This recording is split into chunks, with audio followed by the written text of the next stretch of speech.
Hi, you're welcome to Conversation with Coach Jane Austen. In this series, we are looking at effective intimacy framework for couples. Yeah. So I'm going to be sharing with you how you can have a longer sex life. Okay, beyond last and longer, but effective sex framework that will make your sex life to be very, very amazing. Okay, and I'm going to just take you to through a few principles that will make that work out for you.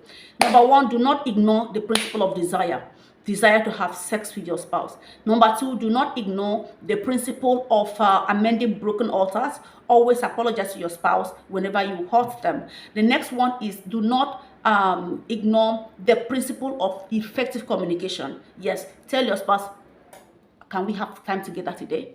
And okay, the next one is that do not ignore the principle of preparing and planning towards that sex at the time.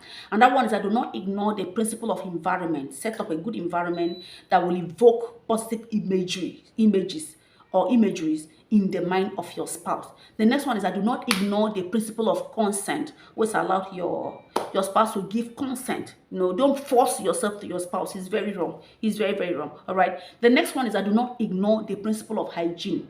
Yeah, always make sure you perfume yourself, take yourself. That's why it should be planned. Don't take your spouse on her way. She has not bathed. She's still trying to put things in order. No, please.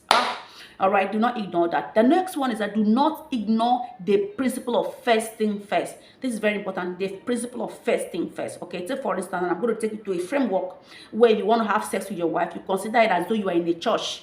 The first thing is that you sweep the church, you arrange the chairs, then you now set the pulpit, then you now start taking opening prayer, then you now start taking worship, you start taking praise. All those ones are systems that keeps the atmosphere saturated for the Holy Ghost to be able to operate. So if you bring this system to your sex life, what do you need to do to get your wife fixed or your spouse, build them up gradually until they get to the climax where they can't resist?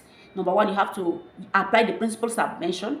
Of course, you also the principle of appraisal, welcoming, foreplay, step-by-step foreplay, from one style of foreplay to the other, considering your spouse's love language and their turn-on button. Okay, considering their love language and their turn-on button. Okay, you have to ensure that step-by-step you're following your spouse, watching them, and how their reaction, how they're keying in, be communicating what I'm doing. Are you okay with it? Do you love the way I'm doing it? And not you're talking. You're not deaf and you're not dumb. Don't give your mouth like this. You're having so no. You're not deaf and dumb. You're talking. Sweetheart, are you okay? Are you flowing with me?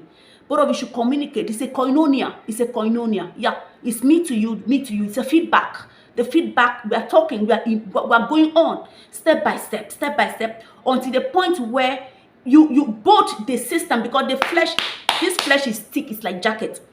And the mind system is always loaded with too many things. So it takes this gradual process to key in and build up your spouse, to bring in their mind and their attention back to you. Both of you, it's a mutual thing. It's something you agree to serve. Both of you have the mind. I have the mind to serve, and he has the mind to serve. So this is how it's supposed to be. And at the end of the day, this you cannot miss. There's a place where you get in. It becomes like the framework of the Holy of Holies in the Bible, where the priest will have to move from the outer court to the inner court, to the most holy place, then to the Holy of Holies. It's a framework. It's step by step. And this comes from one romance, one positive affirmation, one appraisal, one encouragement. What is gradually, at the end of the day, the fire will come. The fire will come so strong that you will surprise. And at the end of the day, what you've succeeded in doing to your spouse is that you have created a long-lasting impression in their mind that you are there and that you care. And then after the whole deal, that impression still goes. Is that impression stays. It is the impression that will call you in another day because you want to have that experience. That same experience, you want to have it again because the one you had yesterday was powerful. And you want to do the same principle you apply to get it. And so by doing that, you are systematically taking your life to the next level, year by year, month to month, week by week. And before you know what, you have a structure that will set up your system to autopilot. And then you get to know that you can't get to this climax until you get this done. And so you are compelled to ensure that, because this is what you want to achieve. You have a goal you want to achieve in your sex life. So you are compelled to ensure that you follow this system one step after the other.